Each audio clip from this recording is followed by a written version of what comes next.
Today I have the honor of welcoming my friend, Prime Minister Benjamin Netanyahu, to the White House. With this visit, the United States again reaffirms our unbreakable bond with our cherished ally, Israel. The partnership between our two countries, built on our shared values, has advanced the cause of human freedom, dignity, and peace. These are the building blocks of democracy. The State of Israel is a symbol to the world of resilience in the face of oppression. You can think of no other state that's gone through what they've gone, and of survival in the face of genocide. We will never forget what the Jewish people have endured. Your perseverance in the face of hostility, your open democracy in the face of violence, and your success in the face of tall odds is truly inspirational.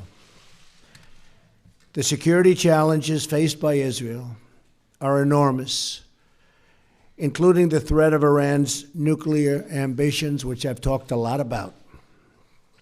One of the worst deals I've ever seen is the Iran deal.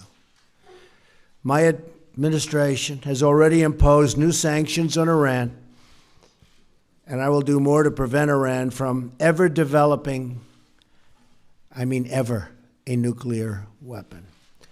Our security assistance to Israel is currently at an all-time high, ensuring that Israel has the ability to defend itself from threats, of which there are, unfortunately, many. Both of our countries will continue and grow.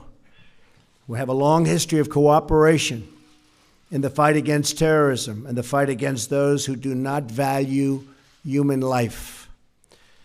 America and Israel are two nations that cherish the value of all human life. This is one more reason why we reject unfair and one-sided actions against Israel at the United Nations. Just treated Israel, in my opinion, very, very unfairly. Or other international forums, as well as boycotts that target Israel. Our administration is committed to working with Israel and our common allies in the region towards greater security and stability. That includes working toward a peace agreement between Israel and the Palestinians. The United States will encourage a peace and really a great peace deal. We'll be working on it very, very diligently. Very important to me also, something we want to do. But it is the parties themselves who must directly negotiate such an agreement. We'll be beside them. We'll be working with them. As with any successful negotiation, both sides will have to make compromises. You know that, right? Both sides. I want the Israeli people to know that the United States stands with Israel in the struggle against terrorism.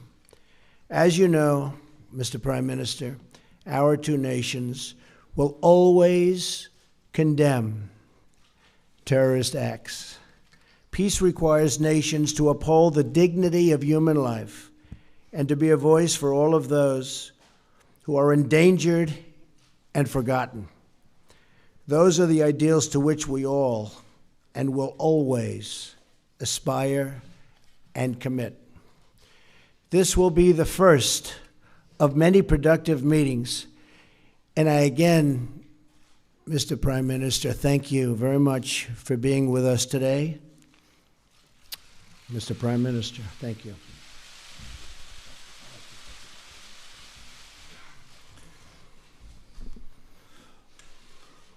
President Trump, thank you for the truly warm hospitality you and Melania have shown me, my wife Sarah, our entire delegation. I deeply value your friendship. To me, to the State of Israel, it was so clearly evident in the words you just spoke. Israel has no better ally than the United States. And I want to assure you, the United States has no better ally than Israel. Our alliance has been remarkably strong, but under your leadership, I'm confident it will get even stronger. I look forward to working with you to dramatically upgrade our alliance in every field, in security, in technology, in cyber and trade, and so many others, and I certainly welcome your forthright call to ensure that Israel is treated fairly in international forums and that the slander and boycotts of Israel are resisted mightily by the power and moral position of the United States of America. As you have said, our alliance is based on a deep bond of common values and common interests. And increasingly, those values and interests are under attack by one malevolent force: radical Islamic terror.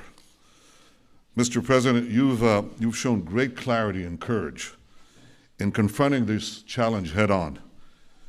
You call for confronting Iran's terrorist regime, preventing Iran from realizing this terrible deal into a nuclear arsenal. And you have said that the United States is committed to preventing Iran from getting nuclear weapons. You call for the defeat of ISIS. Under your leadership, I believe we can reverse the rising tide of radical Islam. And in this great task, as in so many others, Israel stands with you, and I stand with you. Mr. President, in rolling back militant Islam, we can seize an historic opportunity. Because for the first time in my lifetime, and for the first time in the life of my country, Arab countries in the region do not see Israel as an enemy, but increasingly as an ally. And I believe that under your leadership, this change in our region creates an unprecedented opportunity to strengthen security and advance peace. Let us seize this moment together. Let us bolster security. Let us seek new avenues of peace. And let us bring the remarkable alliance between Israel and the United States to even greater heights. Thank you, Mr. President. Thank you. Again, thank you.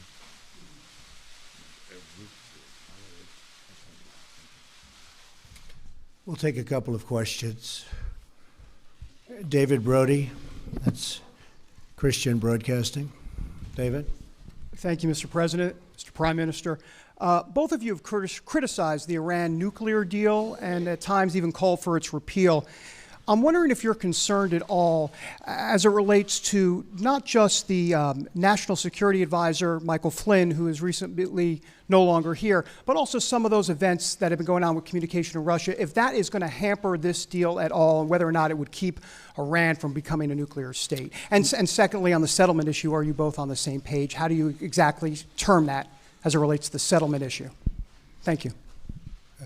Michael Flynn, General Flynn, is a wonderful man. I think he's been treated very, very unfairly by the media, as I call it, the fake media in many cases. And I think it's really a sad thing that he was treated so badly. I think in addition to that, from intelligence, papers are being leaked, things are being leaked. It's criminal action, criminal act. And it's been going on for a long time, before me, but now it's really going on. And people are trying to cover up for a terrible loss that the Democrats had under Hillary Clinton. I think it's very, very unfair what's happened to General Flynn, the way he was treated, and the documents and papers that were illegally, I stress that, illegally leaked. Very, very unfair. As far as settlements, I'd like to see you hold back on settlements for a little bit. We'll work something out, but I would like to see a deal be made. I think a deal will be made. I know that every president would like to. Most of them have not started till late because they never thought it was possible. And it wasn't possible because they didn't do it. But Bibi and I have known each other a long time.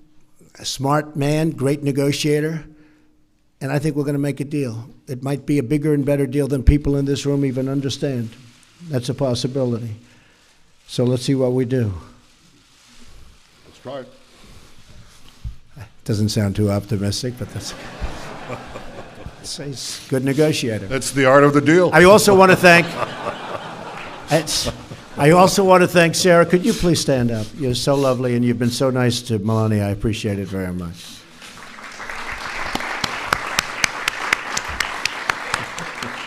Thank you. Your turn.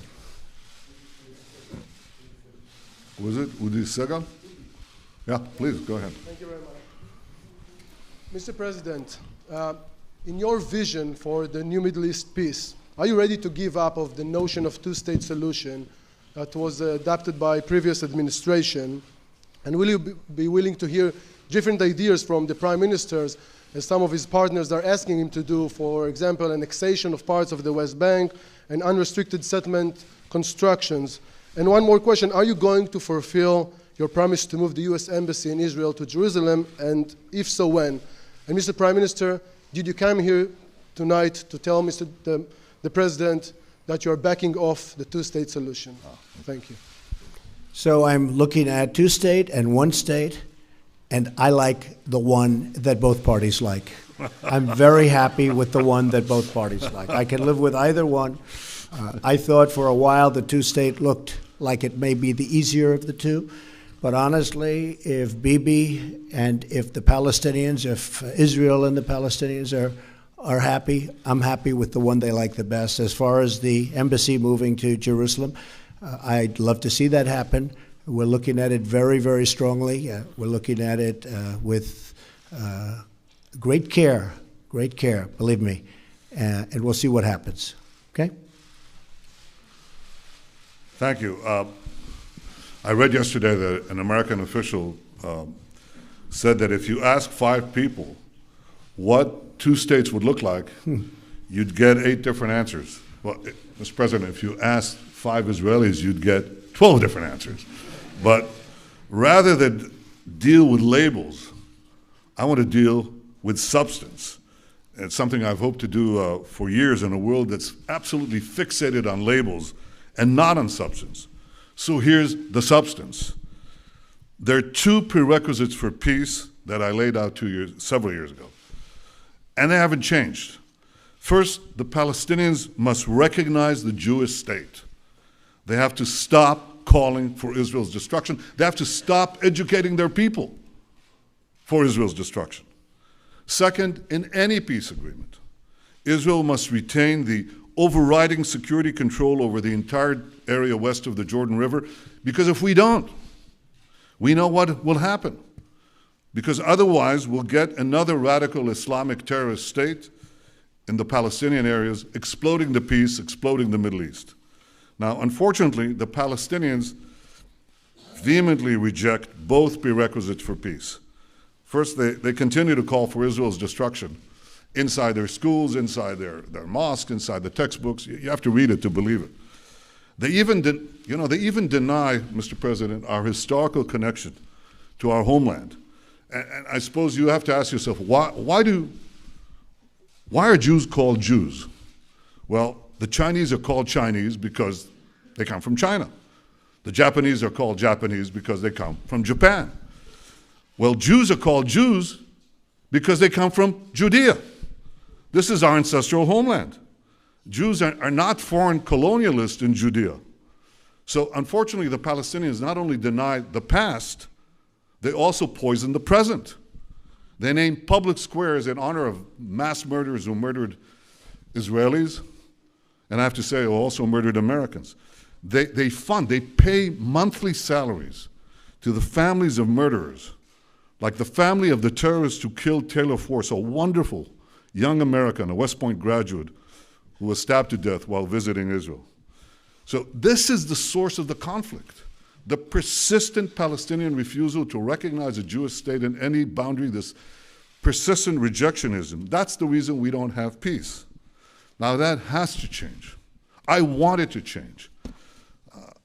not only have I not abandoned these two prerequisites of peace, they become even more important because of the rising tide of fanaticism that has swept the Middle East and has also, unfortunately, infected Palestinian society.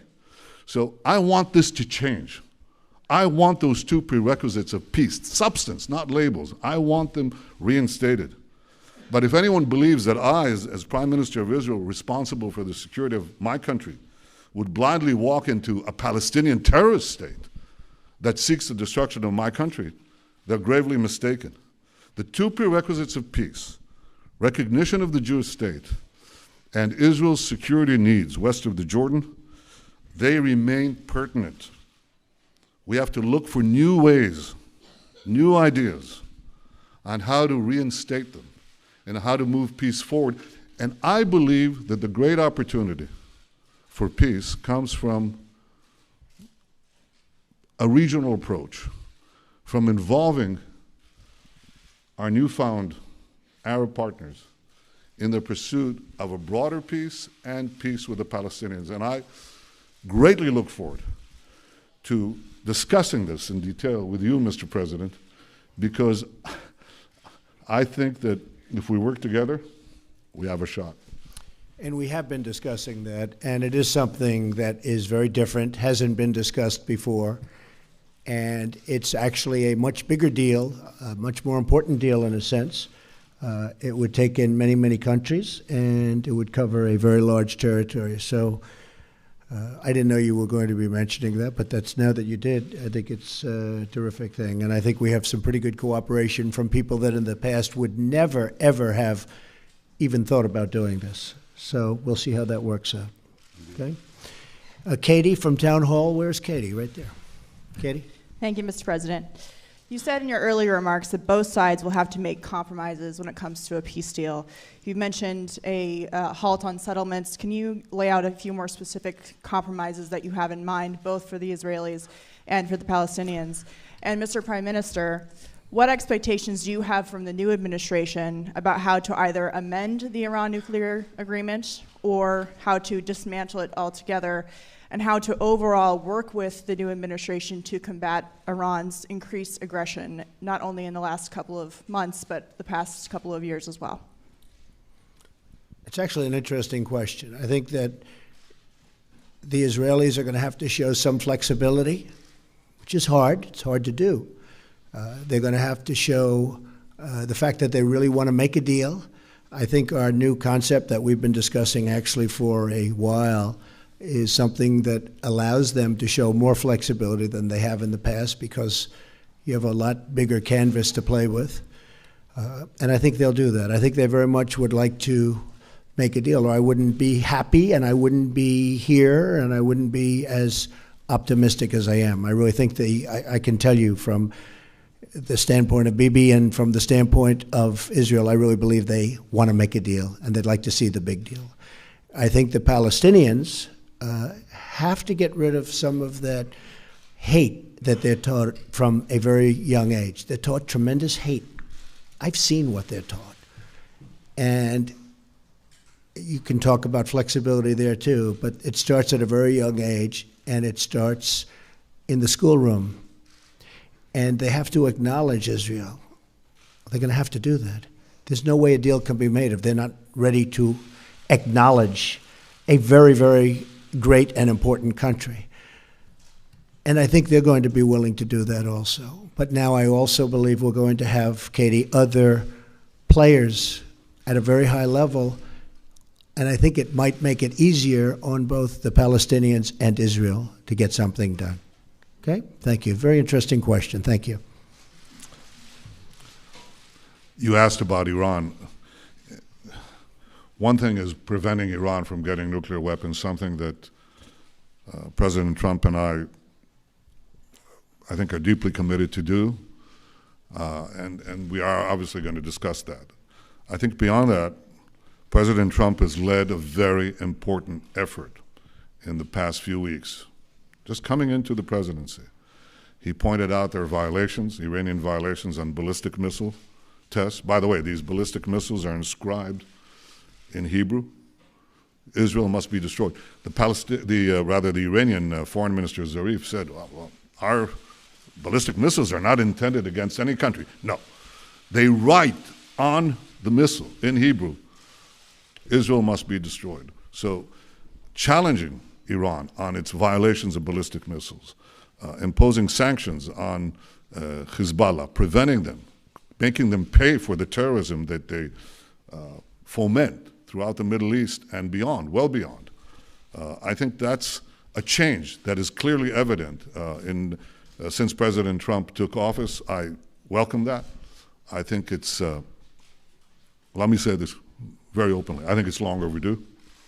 And I think that if we work together, and not just the United States and Israel, but so many others in the region who see eye to eye on the great magnitude and danger of the Iranian threat, then I think we can roll back Iran's aggression and danger. And that's something that is important for Israel, the Arab states, but I think it's vitally important for America. These guys are developing ICBMs. They're developing, they want to get to a nuclear arsenal, not a bomb, 100 bombs. And they want to have the ability to launch them everywhere on Earth, and including, and especially, eventually, the United States. So this is something that is important for all of us. I welcome the change, and I intend to work with President Trump very closely so that we can thwart this danger. Great. You have somebody? Boav? Mr. President, since your election campaign and even after your victory, we've seen a sharp rise in anti-Semitic incident across the United States. And I wonder, what do you say to those among the Jewish community in the States and in Israel and maybe around the world who believe and feel that your administration is playing with xenophobia and maybe racist tones? And Mr. Prime Minister, do you agree to what the President just said about the need for Israel to restrain and to stop settlement activity in the West Bank? And a quick follow-up on my friend's questions. Simple question. Do you back off from your vision to the end of the conflict of two-state solution as you lay out in Bar Ilan speech, or you still support it? Thank you. Well, I just want to say that we are, very honored by the victory that we had, 306 electoral college votes. We were not supposed to crack 220. You know that, right? There was no way to 221, but then they said there's no way to 270. And there's tremendous enthusiasm out there. I will say that we are going to have peace in this country. We are going to stop crime in this country. We are going to do everything within our power to stop long simmering racism and every other thing that's going on, because a lot of bad things have been taking place over a long period of time. I think one of the reasons I won the election is we have a very, very divided nation, very divided. And hopefully I'll be able to do something about that. And it was something that was very important to me. As far as people, Jewish people, so many friends, a daughter who happens to be here right now, a son-in-law, and 3 beautiful grandchildren. I think that you're going to see a lot different United States of America over the next 3, 4, or 8 years. I think a lot of good things are happening, and you're going to see a lot of love. You're going to see a lot of love. Okay? Thank you. I believe that the issue of the settlements is not the core of the conflict, nor does it really drive the conflict. I think it's an issue. It has to be resolved in the context of peace negotiations. And I think we also are going to speak about it, President Trump and I, so we can arrive at an understanding, so we don't keep on bumping into each other all the time on this issue, and we're going to discuss this. On the question you said, you just came back with your question to the problem that I said. It's the label. What does Abu Mazen mean by 2 states, okay? What does he mean? A state that doesn't recognize the Jewish state, a state that basically is open for attack against Israel? What are we talking about? Are we talking about Costa Rica, or are we talking about another Iran? So obviously it means different things. I told you what are the conditions that I believe are necessary for an agreement. It's the recognition of the Jewish state, and it's Israel's security control of the entire area. Otherwise, we're just fantasizing. Otherwise, we'll get another failed state, another terrorist Islamist dictatorship that will not work for peace, but work to destroy us, but also destroy any hope for a peaceful future for our people. So I've been very clear about those conditions, and they haven't changed. I haven't changed.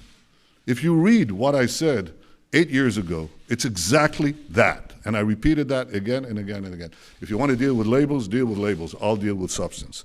And finally, if I can respond to something that I know from personal experience. I've known President Trump for many years. And to allude to him, or to his people, his team, some of whom I've known for many years too. Can I reveal, Jared, how long we've known you? Well, he was never small. He was always big. He was always tall. But I've known the president, and I've known his family and his team for a long time. And there is no greater supporter of the Jewish people and the Jewish state than President Donald Trump. I think we should put that to rest. Thank you very much. Very nice. I appreciate that very much.